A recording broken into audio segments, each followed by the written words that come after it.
जय श्री राम। दोस्तों, आप सभी भाई बहन कैसे हैं? आप सभी के शुभकामना के लिए प्रभु श्री राम जी से कामना करती हूँ आप सभी अपने परिवार के साथ सुखमय जीवन व्यतीत करें।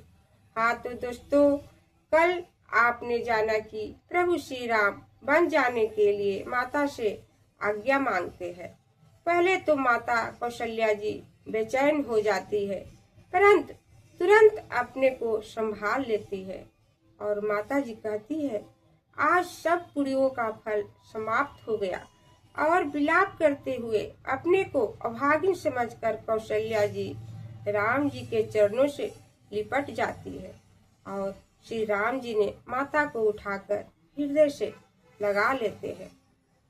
जय श्री रामचंद्र की जय। राज देन कही दिन बन मोहिन सो दुखलेश, तुम बिनु भरत ही भूपति ही प्रजहि प्रचंड कलेश। सियावर रामचंद्र शंकर जी भजो, जय जय श्री सीता राम जी हरि। माता कौशल्या जी कहती है, उन्होंने राज देने के लिए कहकर वनवास दे दिया, इसका मुझे लेश मात्र भी दुख नहीं है, परंतु तुम्हारे बिना भरत को, महाराज को और प्रजा को बड़ा कठिन दुख होगा। जो केवल पीतु आयु ताता, तो जनि जाहु जानी बड़ माता। जो पितु मातु कहु बन जाना, तो कानन सत अवधस माना। माता जी कहती है, हे तात, यदि केवल पिताजी की आज्ञा हो तो तुम माता को बड़ी जानकर वन में मत जाओ। यदि पिता माता दोनों ने कहा है तो तुम्हारे लिए वन 100 अयोध्या के समान सुखदायी होगा। पीतु बन देव मातु बन देवी, खग मृग चरण सरोरुह सेवी। अंते उचित निरपहि बनवासु, वै बिलो की होत हरासु। माता कौशल्या जी कहती है, वन के देवता पिता के समान और वन की देवियां माता के समान सुख देगी। वन के पशु पक्षी तुम्हारे चरण कमल की सेवा करेंगे। प्रजाओं को तो वृद्धावस्था में वनवास करना उचित ही है, परंतु तुम्हारी अवस्था देखकर मन में दुख होता है। बड़ भागी बन अवधय भागी, जो रघुवंश तिलक तुम त्यागी। जो सुत कहूँ संग मोहि लेहु, तुम्हारे हृदय सोई संदेहु। बड़े प्रेम से माता जी कहती है, वन बड़ा भाग्यवान है और अयोध्या अभागी है, जिसे रघुवंश के तिलक तुम छोड़ रहे हो। हे पुत्र, यदि मैं कहूँ कि तुम मुझे भी अपने संग ले चलो, तो तुम्हारे हृदय में संदेह होगा। पूत परम प्रिय तुम सब ही के, प्राण प्राण के जीवन जी के।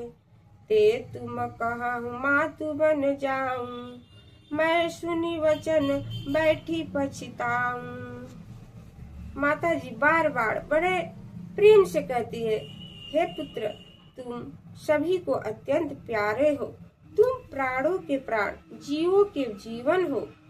वो तुम कहते हो कि ऐ माता जी, मैं बन जाता हूँ और मैं उस वचन को सुनकर बैठी हुई पछता रही हूँ। यह विचार नहीं करऊं हट, झूठ सने बढ़ाई। मानु मात के नात बलि, सुरति बिसरी जन जाय। सियावर रामचंद्र शंकर जी भजो, जय जय श्री सीता राम जी हरि। माता कौशल्या जी कहती है, इस बात को विचार कर मैं झूठा स्नेह बढ़ाती हुई चलने के लिए हठ नहीं करती। पुत्र, मैं बलिहारी जाऊं, तुम माता का नाता मानकर मेरी सुध मत भूल जाना। देव पितर सब तुम ही गोसाई, राखही पलक नयन की नाई। अवधि अम्बु प्रिय परिजन मीना, तुम करुणा कर धर्म धुरीना। माता जी बड़े स्नेह से कहती है कि देवता और पितर लोग तुमको ऐसे रखेंगे जैसे आंखों को पलक रखते हैं। 14 वर्ष की अवधि जल है, प्यारे कुटुंबी मछली है, और तुम करुणा के भंडार और धर्म में धुरीण हो। अस विचार सोई करहु पाई, सबहि जियत जेहि भेट हुआई। जाहूं सुख न वनहि बलि जाऊं, करी अनाथ जन परिजन गाऊं। तुलसीदास जी लिखते हैं कि माता कौशल्या जी कहती है कि ऐसा विचार कर वही उपाय करो जिसमें सबके जीते जी आकर सबसे मिलो। मैं बलि जाऊं, तुम सेवकों, कुटुंबियों और अयोध्या को अनाथ करके सुख से वन में जाओ। सब कर आजु सुकृत फल बीता, भयउ कराल काल विपरीता। बहुविधि बिलपि चरण लपटानी, परम अभागिन आपहु जानी। माता जी विलाप करके कहती है, आज सबके पुण्यों का फल समाप्त हो गया और भयंकर काल उल्टा हो गया, परंतु बहुत तरह से विलाप कर अपने को अभागिन समझकर कौशल्या जी राम जी के चरणों से लिपट गई।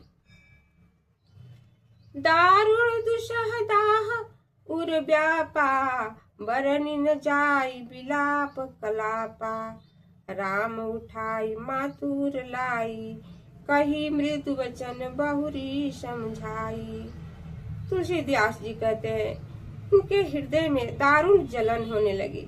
करुणा और विलाप का तो वर्णन ही नहीं हो सकता।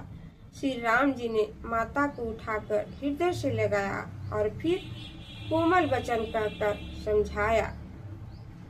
समाचार ते ही समय सुनी, सिय उठी अकुलाय।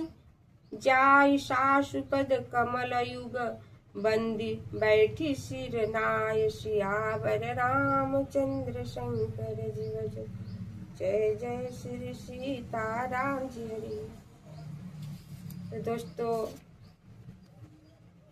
आपने अभी सुना कि श्री राम और माता के बीच कितने करुणा भरी और मार्मिक वार्तालाप होता है, जिसे सुनकर हमें भी मन उदास हो जाता है। थोड़ी देर के लिए मन बहुत बेचैन हो जाता है। आप सभी भाई बहन कल इस रामचरितमानस से जुड़कर आगे का प्रसंग सुनिएगा। आगे आप सभी कमेंट करके बताइएगा कि यह रामचरितमानस का पाठ कैसा लग रहा है। लाइक कमेंट शेयर जरूर करिएगा। अगर आपने अभी तक मेरे चैनल को सब्सक्राइब नहीं किया है तो तुरंत कर लीजिएगा, ताकि आगे भी पाठ सुनने को मिले। जय श्री रामचंद्र की जय। धन्यवाद।